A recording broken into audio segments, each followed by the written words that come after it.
Hello, and welcome back to another episode of the Black Men Matter series on the male perspective.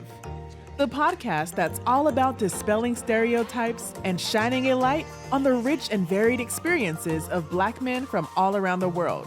Each episode aims to broaden understanding and foster appreciation for their unique stories that often go unheard. Now, here is your host, Lana Reid, to introduce you to yet another remarkable Black man with an insightful perspective to share. Hello, everybody, and welcome back to another episode of The Male Perspective. I am your host, Lana Reid, and today, on this day, I have the pleasure of sitting down with a gentleman by the name of Bill Law.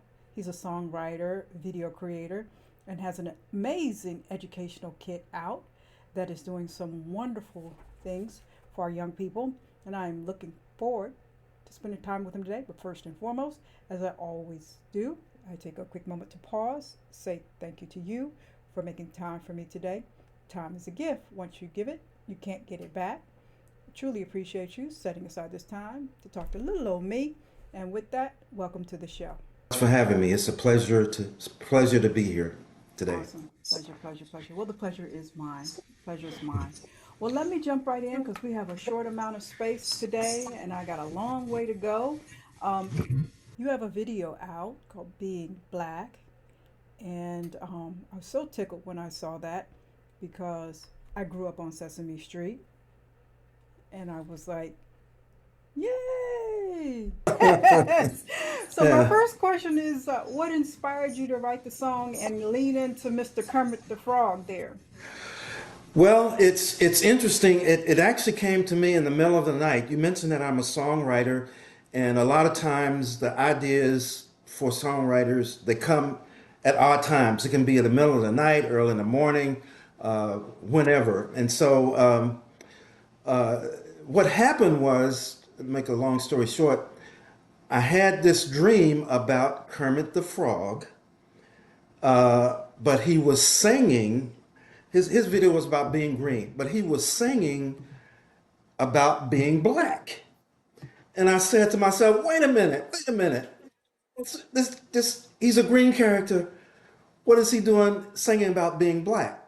But then I thought to myself, I said, how about I take that concept though, do a parody video about being black using a black character, not a green frog, but a black character. So I did some research and I came up with this cute little black puppy. And then I changed, I had a guy change the music for me a little bit for copyright purposes of the music from the original video. And then I wrote lyrics, replaced them with being green with being black, and formulated those lyrics around black pride and black self-worth and the confidence that we as black people need to have in ourselves going forward to accomplish whatever it is we need to accomplish. And so that's how the concept came about. It took about 3 or 4 weeks for the whole thing to come together. And then we have it out, we put it out on YouTube, and it's been on YouTube now about 3 or 4 weeks, and it's starting to pick up some steam. We have now about 6,000 views on it, yeah, and more each and every day. And so that pretty much was the concept about how this all came about. It kind of, again, took a life of its own. Just kind of came about in the middle of the night, and I talked to my wife about it. I talked to good friends about it, and people were like, yeah, you need to do this. You need to do this. And so that's how the concept came about for me to put this video together. Yeah. Oh, that's awesome. Oh, that's awesome. Now you have a very adorable main character. How did you pick him? I went online and I looked at black cows, black crows, a variety of black animals. And I came across this character, this little black puppy. I think it's called a Shar-Pei is the name of the specific dog. And as soon as I saw it I knew that was the character to go with, because the initial appeal is for younger kids, adolescents, even kindergartners and so forth. So I wanted that character to be relatable to that age group, and for those types of age groups, oh, what a cute little puppy. Yeah. So that's how that came about, through trial and error, basically, just until I came upon that character, and then I said, yeah, this, and I've named him Lumo, Lumo, and which is actually an African word. In a lot of African languages, Lumo means to enlighten, and so that kind of fit the whole concept of, enlightenment for young people. Yeah, truth, enlightenment of truth, uh, to share this with, again, as many people as possible. So it was an aha moment. As soon as I saw that puppy, I'm gonna, yeah, this is what I'm gonna go with. Yeah. That's the one. So yeah, that's the one. Awesome, awesome. Now, I know I was excited when I heard the video, but I was wondering, what has the response been so far? You said the YouTube video has been about 2 months now? A little less than 2 months, and it's got about, it's approaching about 6,000 views, a lot of likes, a lot of comments on it, and it's doing exactly what I wanted it to do, in that the comments that people are making is, this is still needed today. We should be proud of who we are. I'm black and I'm proud. I'm black and I'm beautiful, et cetera, et cetera, et cetera. And like I tell people all the time, this is not about superiority. It's not trying to say that we're better than anybody else or another race or whatever, but certainly equal to, True. and need to be viewed as equals, no matter who we are, but in particular, us as black people. True. Yeah. Very much needed. And, we kind of touched on this, I think, before, but I was reading in your press release, you mentioned something to the fact that historically in the black community, self-pride, self-esteem is something we've taught in a community ecosystem. Do you feel that's something that we have lost touch with today? Yeah, absolutely, absolutely. Because I know we don't have a whole lot of time, but I hear stories almost daily about reactions to the video and to the education kit and so forth, where people will say, "Yeah, I know of this that happened and that happened," and we're not talking about years and years ago. Although I grew up in rural West Virginia, where, I mean, I'm an older guy, and I still remember segregation and not being able to eat in certain places, and the N word being like rolling off the tongue like it was nothing. And to be honest with you, Lana, even at times within being a black person, as you can see, I'm a darker skinned black person, but even within the black race at times, having to deal with the challenges of the old slavery mentality of, the black people, darker blacks worked in the field, lighter skinned blacks worked in the big house, Yeah. And so at times there was even my trying to prove my worth, so to speak, because because I was darker, to be honest with you. And so, but to answer your question, yes, those types of things are still prevalent today, especially in the climate, the environment in this country and other places around the world, when it comes to race and all that other weird stuff that people get so hung up on. It's still relevant, and that's why I did it, really, because I do see the relevance in it today. Today, yes, we're still unpacking a lot of stuff, so it's good you came along. You know, get the kids, Well, thank the you. kids young, get them young. That's So, exactly. so you said you woke up in the middle of the night with the song on your mind. So did the same thing happen with the educational kit? Well, no, what happened there is I do have a background in education. Okay.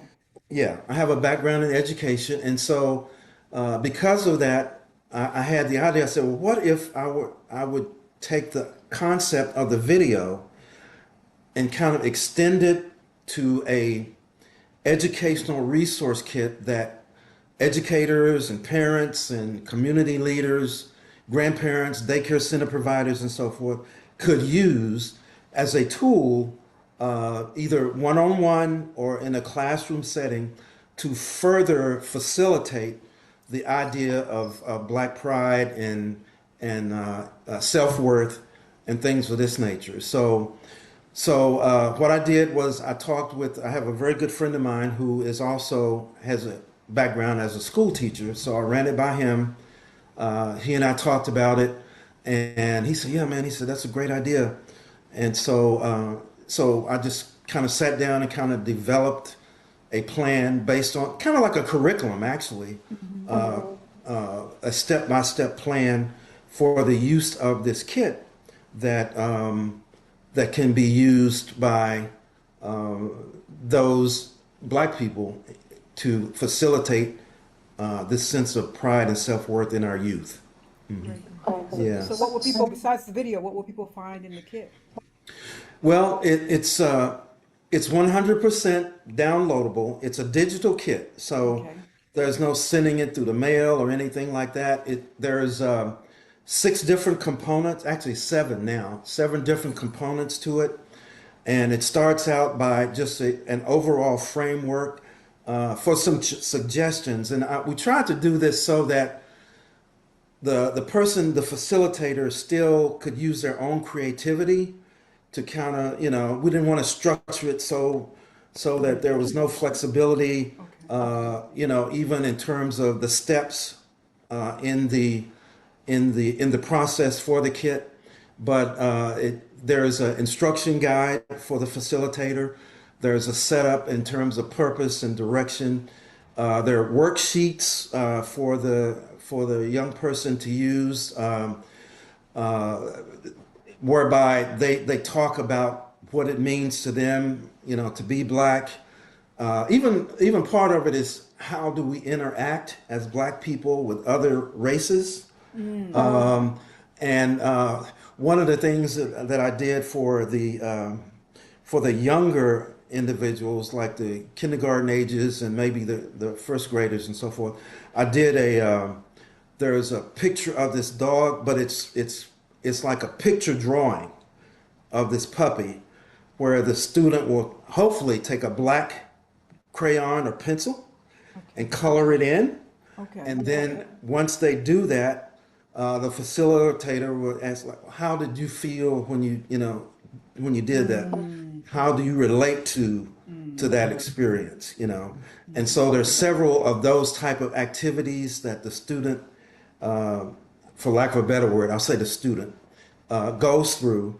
And then we also have a certificate of completion, so that once the individual goes through all of the age appropriate activities in the kit, then they get a certificate.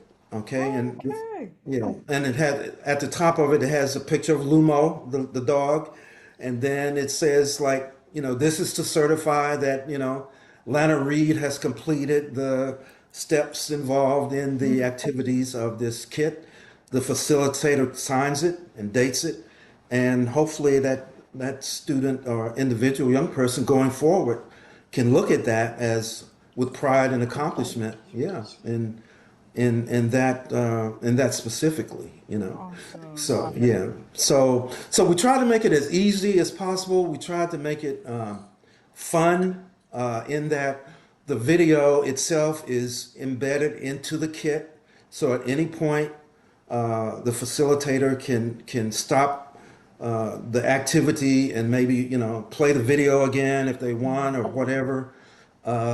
So it's meant to be non-competitive, a fun activity, but yet meaningful to get young Black kids and to think about who they are and what it means to be for us to be black in this country today. Actually, I started to say in America, but we're expanding this. Actually, I have some contacts over in Africa. Yeah, that a good friend of mine has some knows some people over there in the education systems, and she's having a few health issues right now. But soon as she's well, she's gonna kind of take the ball and run with it for me to make contacts in some African countries that she knows, because it's a problem there too. It's a problem. Yes, yeah. Yeah. It's a problem. Period. Yeah. It's a I grew problem. up watching the news. Yeah. So Lumo is going global, huh? I hope so. Yeah, I hope so. Yeah. And like I said, he's so far it's kind of taken on a life. Lumo has taken on a life of his own, so to speak. But this it may sound kind of corny, but it also gives me an opportunity to contribute to what I call the black experience as a black man, in this country. And I'm the last person to feel that I'm better than anybody else. I don't like that aspect. I think I'm a very humble person, and I will never look at it and go, yeah, I'm black. I don't, it's not about that, to me, but it's just about, how you see yourself as being equal and not inferior to anybody or anything else because of your race. And Your I mean, race. I think we have a responsibility, especially our generation, to pour a sense of pride in who you are into our young people. So, there's a Yeah, I agree. responsibility. There's a I responsibility. agree. I agree. And so, it's interesting because I had some friends here yesterday, and they were saying, well, you can take this character and you can change the language, and you can do other races of color like Indian or this and that. And I was like, well, maybe, but right now the focus is on black culture, black people, and how hopefully this can make an impact in the lives of others, and they won't have to kind of deal with some of the same self doubts that I dealt with early on. Yeah. That in itself is powerful.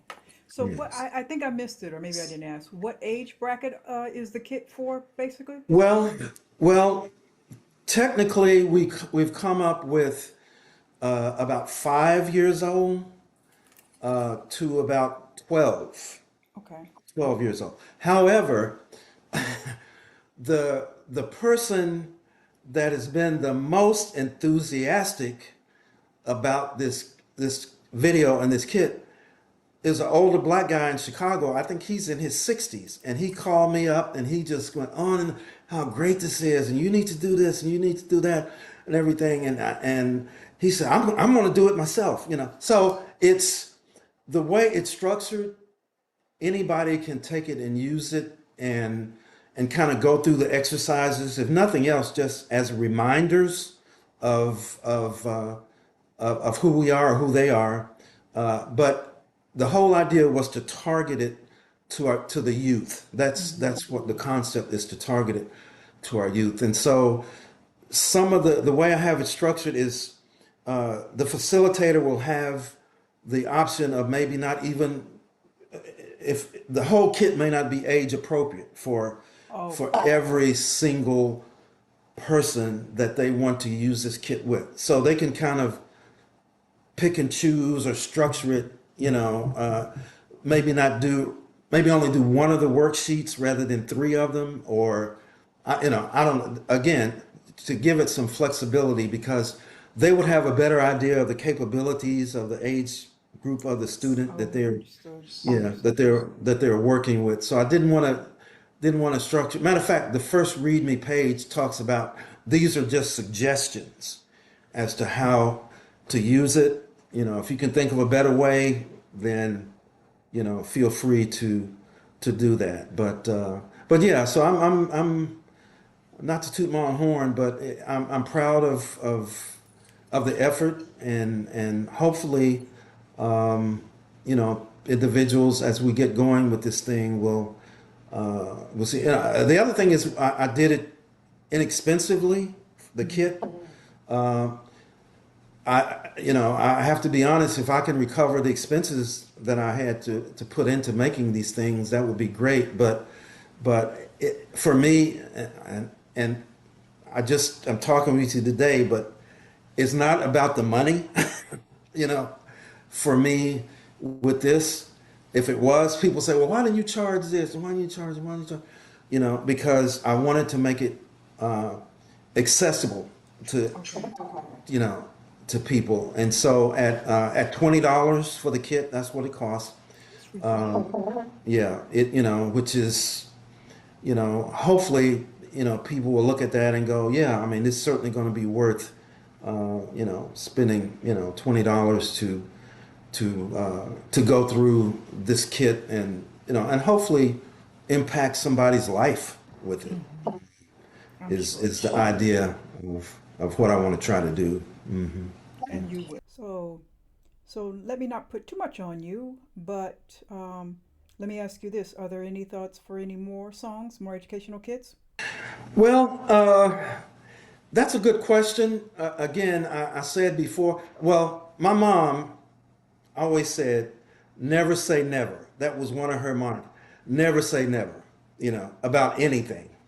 Because if you do that, you're probably making a mistake. Because somewhere down the road, you have to go back and have that change of thought. So to answer your question, at this point, I'm unsure. I hadn't planned to even do this one, but I don't know.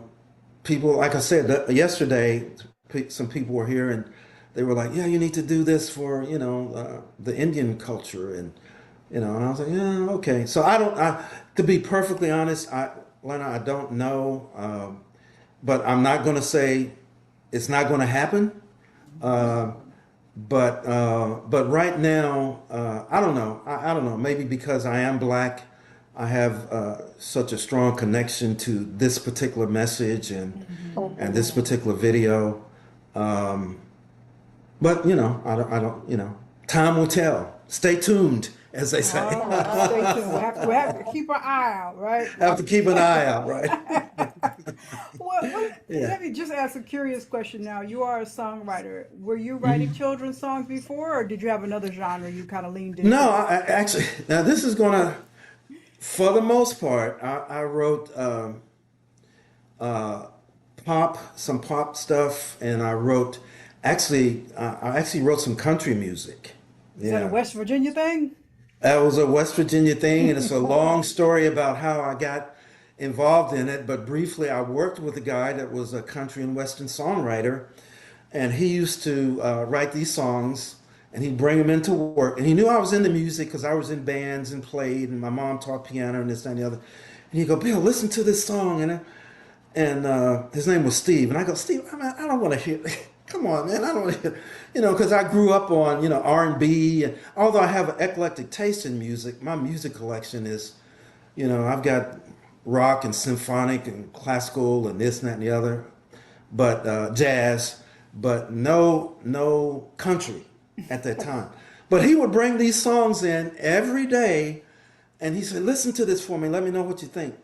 And so I would do that just as a favor to him, and then I started listening to him. And I was, "Hey, this is not too bad."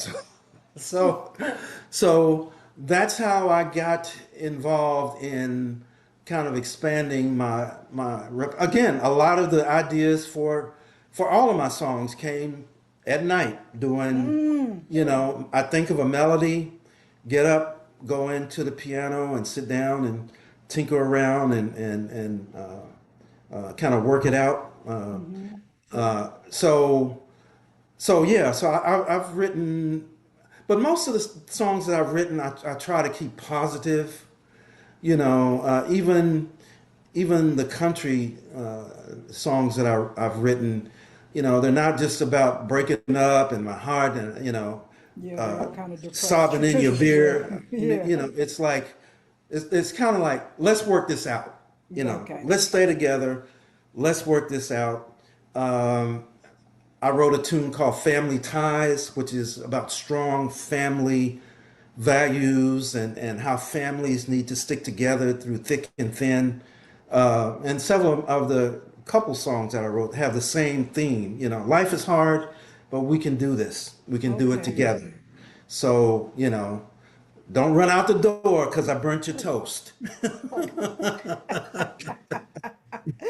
Let's You know, stay let's together. stay together. Yeah, yeah, yeah. That's So, great. yeah. That's So, great.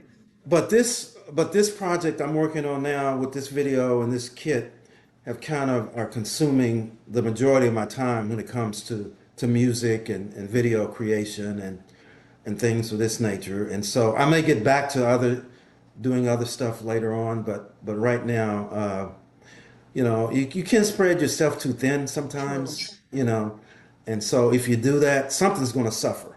And That's so right. this is so important to me that I want this to be my focus right now with this kit and this video and so forth. Yeah. So Yes. I caught you in the beginning of your launch for this kit and saw let me ask you a reflective question before I ask you my random question. If you were to look maybe a year, 2 years down the line, what would be your bigger, larger scope hope for this whole project? Well, you know, it's hard to put a specific number on something like this for me because you never know. You put it out there, you do your very best, you try to make it appealing, you hope that people are motivated to do it, but ultimately, it's going to have to be each person to recognize the value for themselves. Uh, and that's why, like I said, one of the things that I try to do to help them do that is to price this thing very inexpensively. You know, we're not talking about hundreds of dollars or thousands of dollars for people to get it. So that being said, I don't know. It may sound kind of, but if one person, 10 people, 100 people, if it makes a difference in somebody's life, you know, I'm happy with it. You know, I'm hoping that it blows up and, you know, it goes, you know, there are awards that you can get for producing videos and this and that and the other. And people are saying, oh, you need to submit that. And, excuse me, you need to submit it for this and that and the other. But I don't know. I mean, to me, it's more of a grassroots thing for me. Like, you know, you said you like it, you appreciate it. You know, that's more important to me than any award that I could get.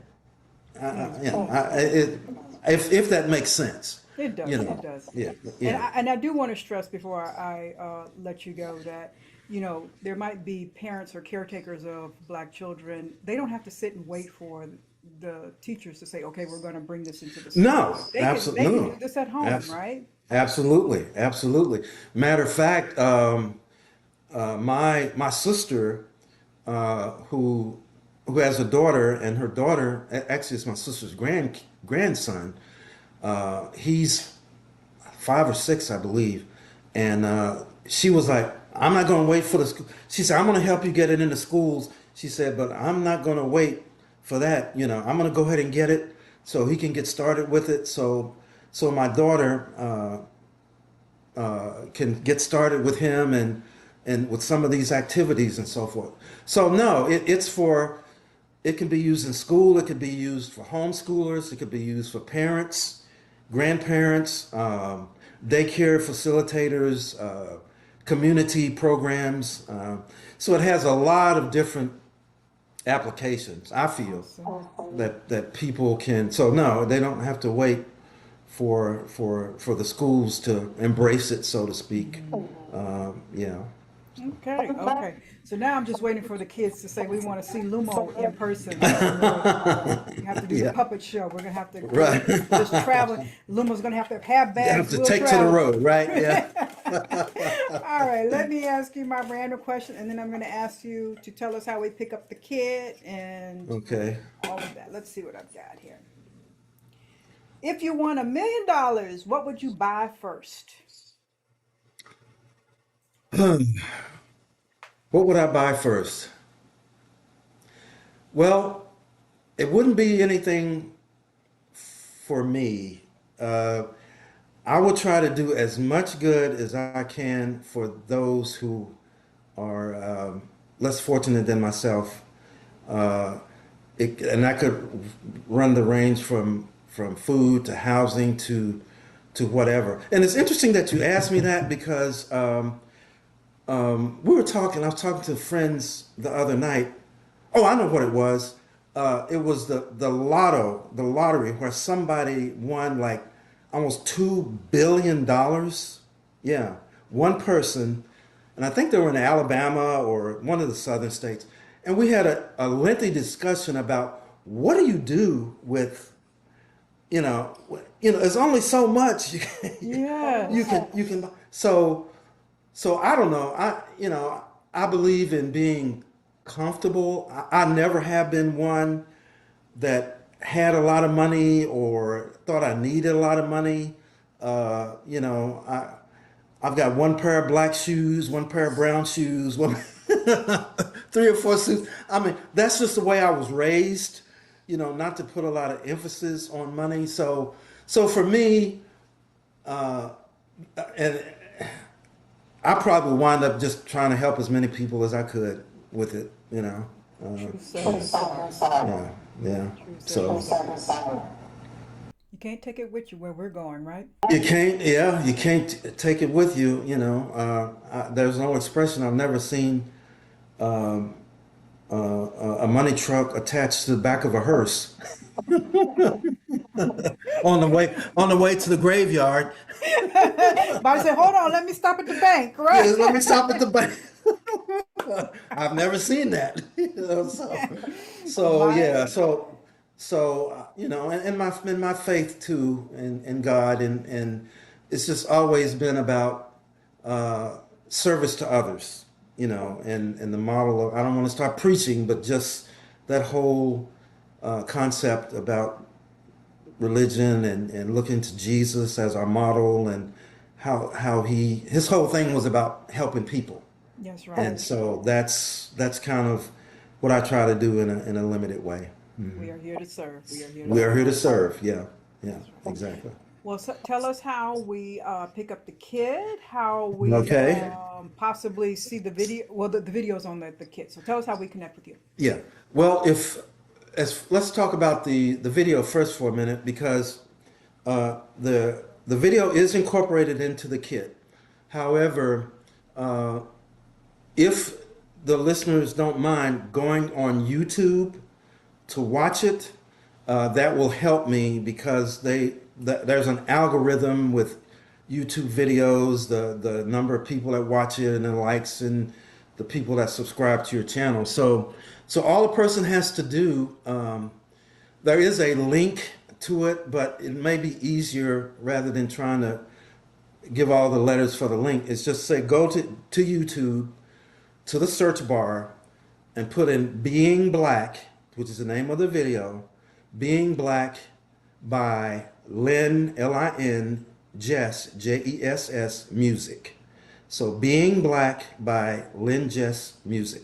And so that should pull up the video for there on YouTube.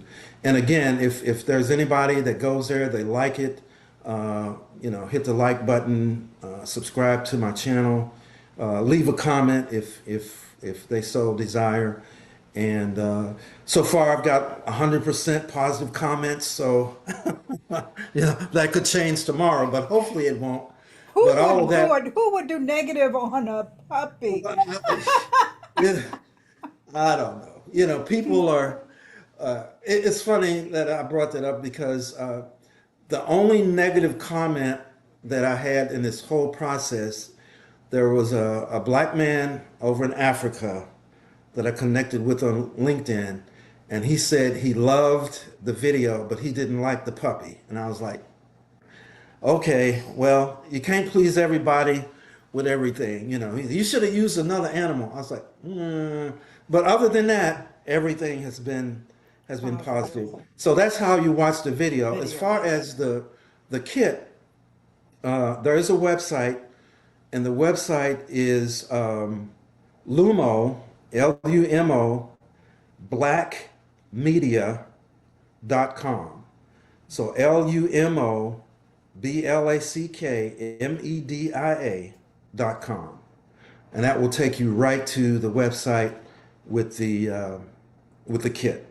Okay, so people can, and then there's a link off of the main page if someone is interested in purchasing it. As soon as they purchase it, they get an email with all of the downloadable files for the kit, so they can start using it right away for the individual that they want to use it for. Yeah. Awesome. Well, like I said, I grew up on Sesame Street. Yeah. I was just so tickled. I just want to say thank you for even pausing to listen to the prompting, to say, hey, let me take the next steps to do this for our young people.